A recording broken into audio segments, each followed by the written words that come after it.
Bom dia, na paz do Senhor. Nesta manhã eu venho trazer mais um pouco do livro de João, ainda no capítulo 1.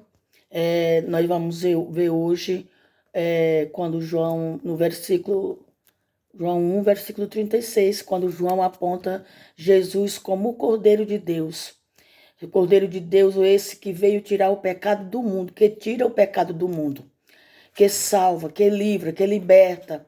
É só Ele que tem poder para libertar a humanidade do pecado. João Batista aponta o Cordeiro de Deus aos seus discípulos. Desde a instituição da lei de Moisés, milhares de cordeiros foram oferecidos para fazer expiação pelos pecados do povo de Israel.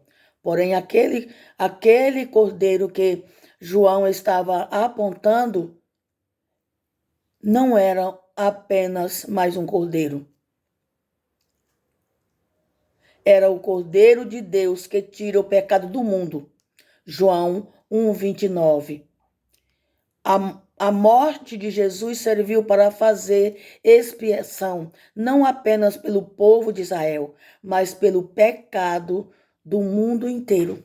Então, quando Jesus morreu, entregou a sua vida para Jesus, para entregar na cruz do Calvário, morreu na cruz do Calvário, ele não estava apenas expiando o pecado do povo de Israel, mas ele estava expiando o pecado de toda a humanidade. Louvado seja o nome do Senhor. O que isso quer dizer? Deus estava restaurando a comunhão do homem com Deus.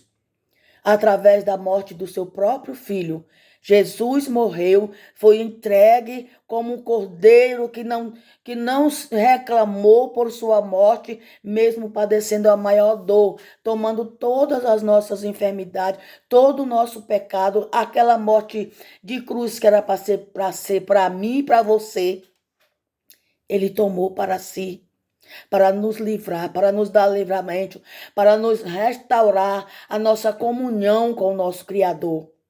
Por isso, nesta manhã, mais uma vez, eu venho trazer esta palavra para você, que vai me assistir, que me assiste lá no canal, ou no Facebook, ou no Instagram, que eu estou postando nesses 3 lugares.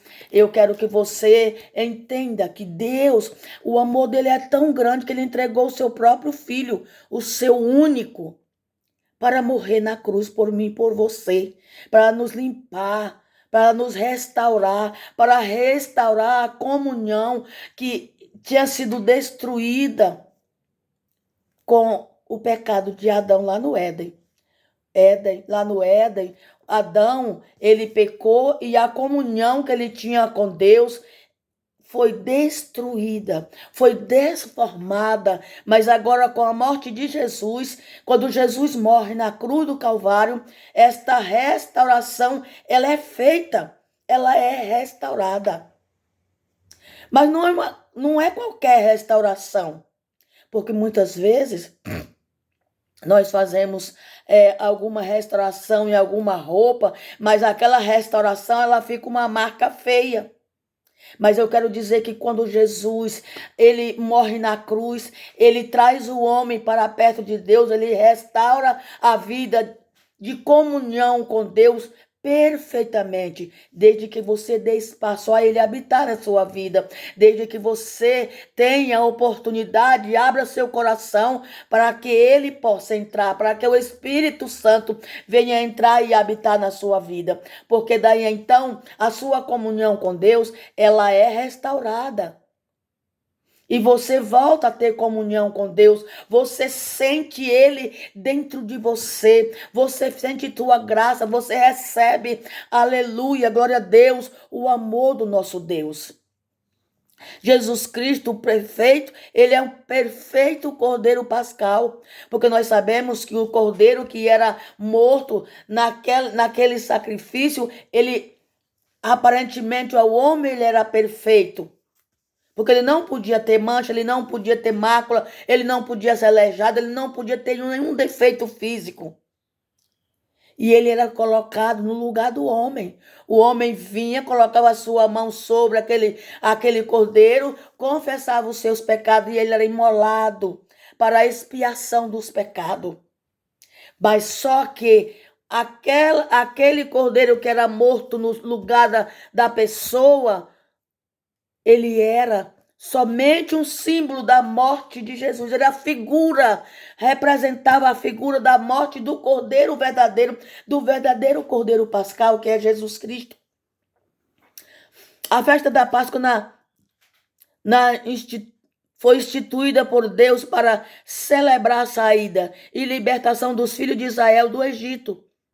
Consistia na morte do cordeiro pascal sem defeito, cujo sangue servia como um sinal redentor na verga e nos umbrais das portas de cada lar israelita.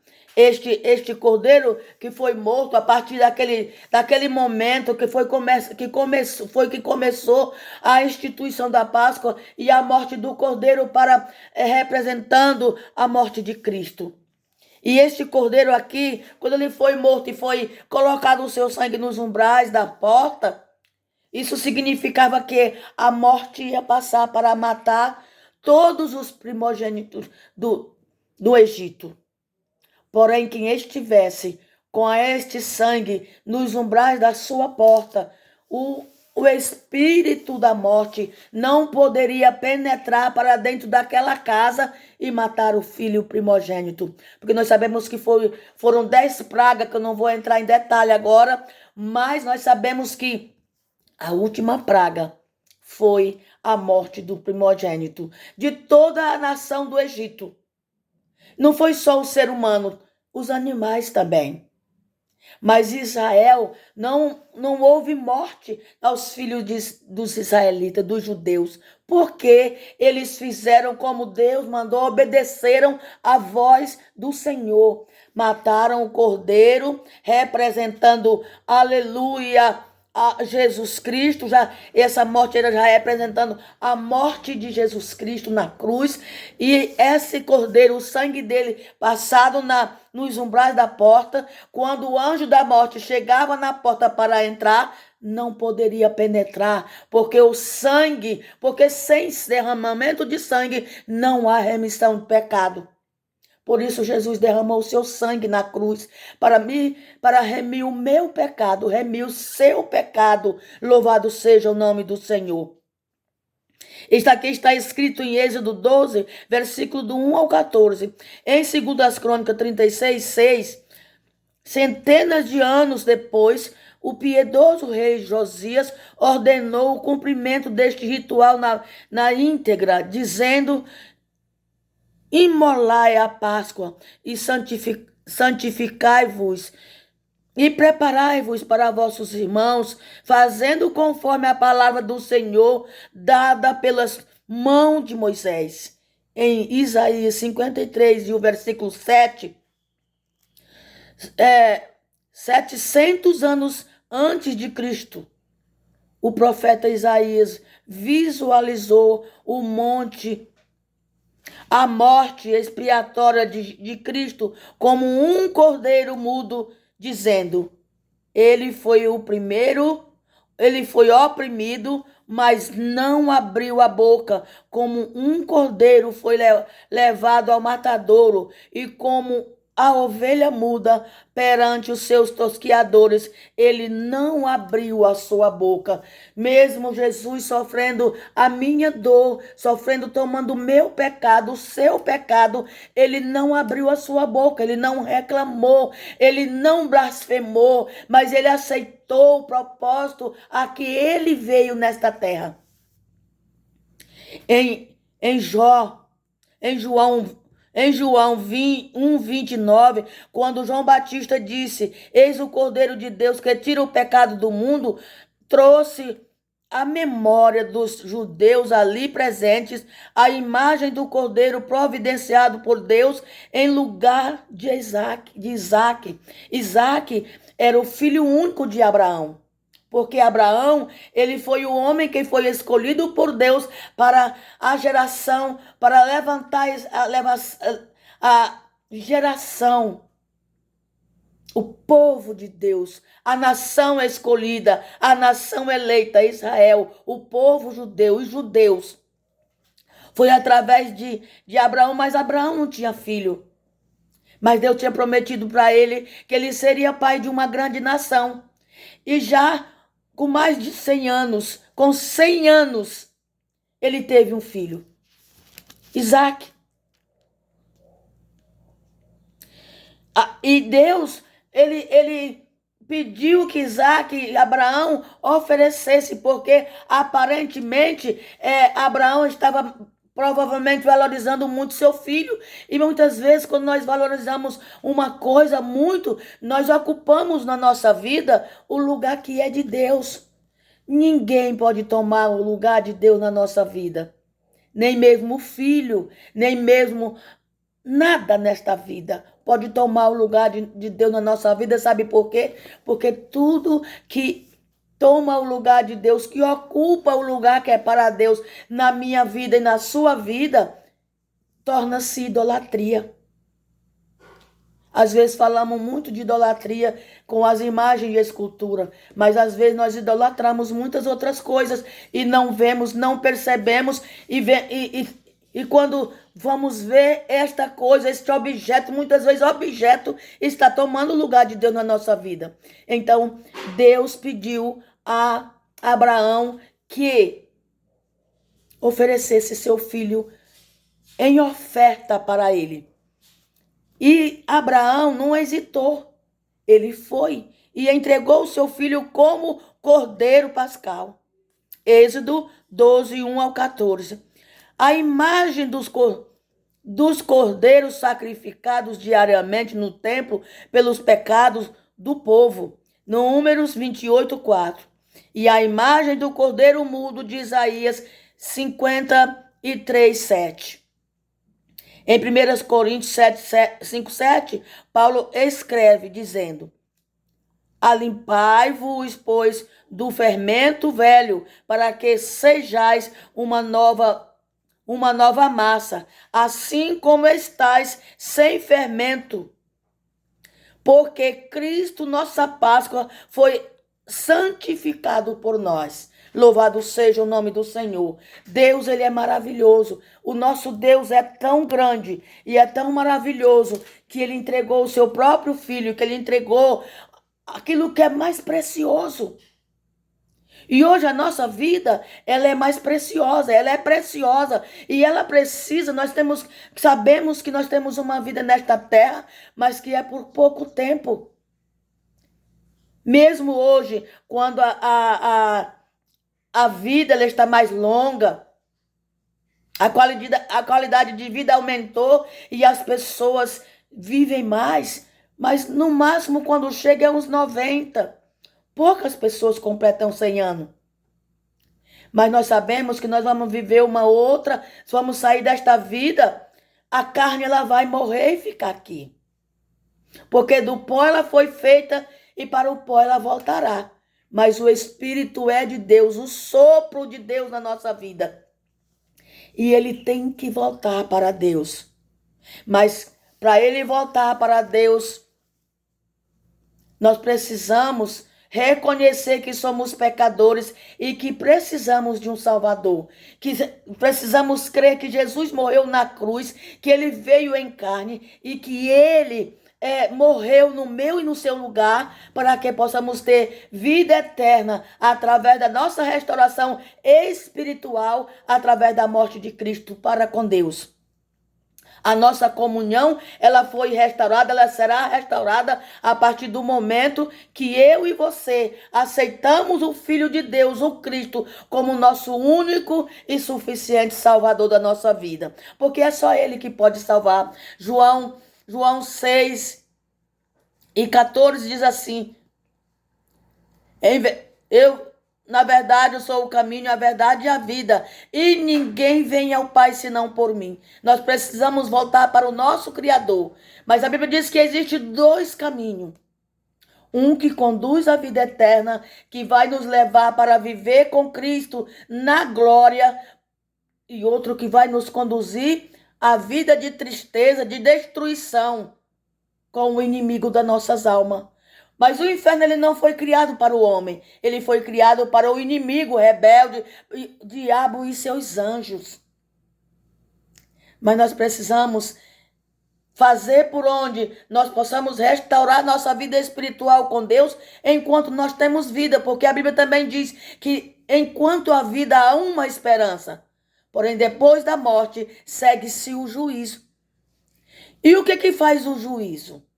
O juízo, ele julga, ele dá a sentença. Jesus hoje, ele é o nosso advogado. Aquele que é um advogado, ele intercede pelo criminoso, pelo réu. Nós somos o réu diante de Deus. Mas Jesus Cristo é o nosso advogado que intercede por nós ao seu Pai, para que possamos viver na eternidade com Cristo, para que possamos nos arrepender, apresentar os nossos erros e reconhecer que somos pecadores e que precisamos receber Jesus como nosso único e suficiente Salvador da nossa vida, para que possamos ter vida eterna em Cristo Jesus. Jesus Cristo, o perfeito Cordeiro Redentor, além de ser o perfeito Cordeiro Pascal, aleluia, dos israelitas, Cristo é o perfeito Cordeiro Redentor do mundo inteiro. Em 1 Pedro 1, 18 e 19, o apóstolo Pedro afirma, sabendo que não foi com coisas corruptíveis, como prata ou ouro, que fostes resgatados da vossa vã maneira de viver, que por tradição recebeste dos vossos pais, mas com o precioso sangue de Cristo, como de um cordeiro imaculado e incontaminado. Em Hebreus 9, 14, o escritor da carta aos Hebreus afirma, quanto mais o sangue de Cristo, que pelo Espírito Eterno se ofereceu a si mesmo, imaculado a Deus, purificará a vossa consciência das obras mortas, para servirdes ao Deus vivo. Louvado seja o nome do Senhor. Em Apocalipse 1:5, João escreve que Jesus Cristo é aquele que nos ama e em seu sangue nos lavou dos nossos pecados. Em Apocalipse 13:8, a Bíblia afirma que ele é o Cordeiro morto desde a fundação do mundo e possuidor do livro da vida. Em Apocalipse 22:14, a palavra de Deus afirma, bem-aventurado aquele que lavam as suas vestiduras no sangue do Cordeiro, para que tenham direito à árvore da vida e possam entrar na cidade pelas portas. Você quer entrar na cidade pelas portas, na cidade de Deus? Reconheça que você é um pecador e que precisa de um Salvador. Assim eu também preciso reconhecer isso, não é só você. Eu estou falando aqui para você, mas eu também sou pecadora. Nós somos pecadores. E a Bíblia diz que se nós dissermos que não temos pecado, nós somos mentirosos. Mas nós estamos reconhecendo que Cristo, ele é o nosso Salvador. E que nós somos pecadores e precisamos de um Salvador. E quem é este Salvador? Jesus Cristo, o Filho de Deus. Jesus Cristo, homem que viveu nesta terra. Ele é o Salvador. Ele deu a sua vida no meu lugar, no seu lugar, para que nós possamos ter vida eterna, para que nossa vida seja restaurada, nossa comunhão com Deus e nós possamos ter condições de falar com Deus todos os dias. Conclusão, Jesus Cristo é o Cordeiro de Deus que tira e expurga o pecado do universo. Jesus Cristo é o Cordeiro vencedor da morte e do inferno, vencedor de Satanás e de seus demônios, e o Cordeiro Rei dos Reis e Senhor dos Senhores. Apocalipse 1:18, 12, 10 e 11, 17, 14, 22 e 3. Então, nesta manhã, eu quero agradecer mais esta vez a Deus, porque Deus, Ele me deu esta oportunidade. E o meu objetivo neste lugar é transmitir a palavra de Deus. Jesus me chamou para falar de Jesus, para pregar o evangelho, para trazer conhecimento da palavra de Deus, para lhe transmitir nesta manhã que Jesus é o único Salvador. Ele é o único que deu a vida por mim e por você. Que Deus abençoe, que Deus nos dê da sua graça, que Deus abra o seu coração e faça você entender que nós não somos nada diante de Deus. Somos apenas pó e cinza. Mas o nosso Deus, Ele está conosco. Ele é o único que pode nos conduzir à vida eterna. Ele é o único que pode nos guiar pelo caminho certo, pelo caminho da luz, como eu já falei na outra live, no outro vídeo, que Ele é a luz do mundo. E aonde a luz chega, as trevas têm que sair. Porque a luz não se mistura com as trevas. Porque a luz mostra a verdade. Que Deus abençoe a todos. Eu vou fazer uma oração por mim e por você. Querido Deus eterno Pai, Senhor da glória neste momento, que aqui estou na tua presença, meu Deus, toma nossas vidas em tuas mãos, Pai. Contemple, meu Deus, nesta manhã, quando mais uma vez, Senhor da glória, estou aqui, Senhor. Ah, Deus, toma nossas vidas em tuas mãos e que este vídeo, Senhor da glória, possa falar, Senhor da glória, que o Espírito Santo do Senhor que habita em mim possa falar, Senhor da glória, aos corações que estarão ouvindo este vídeo, que estarão assistindo este vídeo, que o Senhor venha, Senhor, operar maravilhas. Senhor, se tiver algum doente, Pai, que ele possa restaurar a saúde, o desempregado abre a porta. Ah, Deus, o oprimido liberta. Senhor, o que esteja fraco possa ser fortalecido, meu Senhor da glória. Toma, Senhor, as nossas vidas em tuas mãos.